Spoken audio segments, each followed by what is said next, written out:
Essa proposta de emenda constitucional, que tem a mim e o deputado Lourenço Pasolini como autores, no ano de 2015, o então governador Paulo Artung, através do seu líder de governo aqui, que era então o deputado Gildevan Fernandes, através de uma PEC, extinguiu o artigo 145 da Constituição Estadual.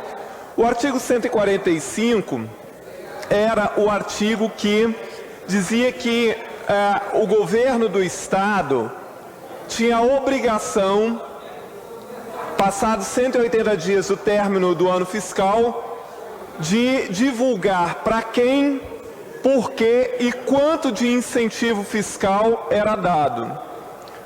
Naquela ocasião, apenas eu e mais 2 deputados votamos contra essa iniciativa.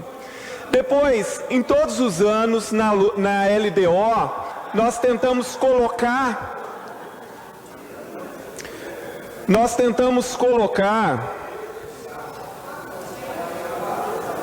seria interessante se os colegas pudessem prestar atenção, porque é o que nós vamos votar na sequência.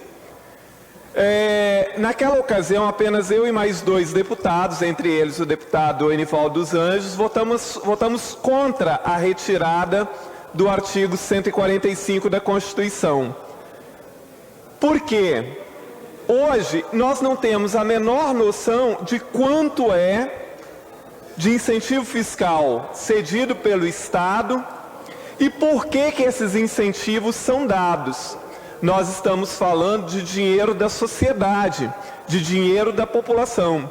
Hoje, e nós estamos lá no Congresso Nacional com a reforma tributária. A discussão deveria começar justamente pela quantidade de incentivo fiscal dado pela União e pelos estados, que é um volume incalculável.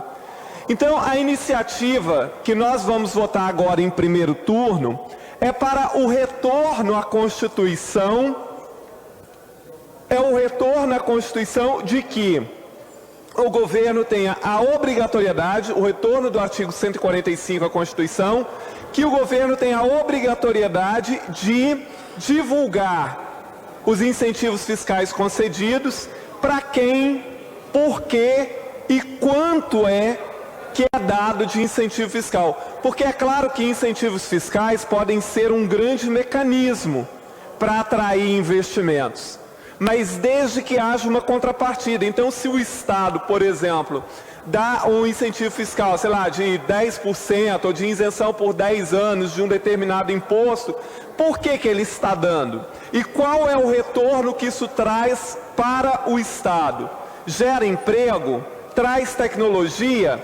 Tem que haver justificativa. Isso é necessário. Aí, naquela época, se dizia assim, esse artigo é inconstitucional porque ele fere o sigilo fiscal das empresas. Ora, ninguém está, e no artigo não tem uma vírgula falando sobre sigilo fiscal de empresa. Nós queremos saber por que o governo dá incentivo fiscal, de quanto e qual é a vantagem disso para o Estado. Tão somente isso. Então, assim, eu peço aos pares que votem favorável a esta emenda, para que o artigo 145 seja reintegrado à Constituição Estadual. Lembrando que ele foi retirado e não foi substituído. Naquela ocasião em que isso foi feito, o Paulo Artung tinha um amplo domínio deste plenário, mesmo um dos seus maiores aliados na época, o deputado Guerino Zanon, votou contra a retirada, assim como o deputado Enivaldo dos Anjos e eu. Foram 3 votos contrários apenas naquela ocasião. Então, peço aos nobres pares que votem pela aprovação dessa PEC, para que a gente restitua o artigo 145 à Constituição Estadual. Muito obrigado, presidente.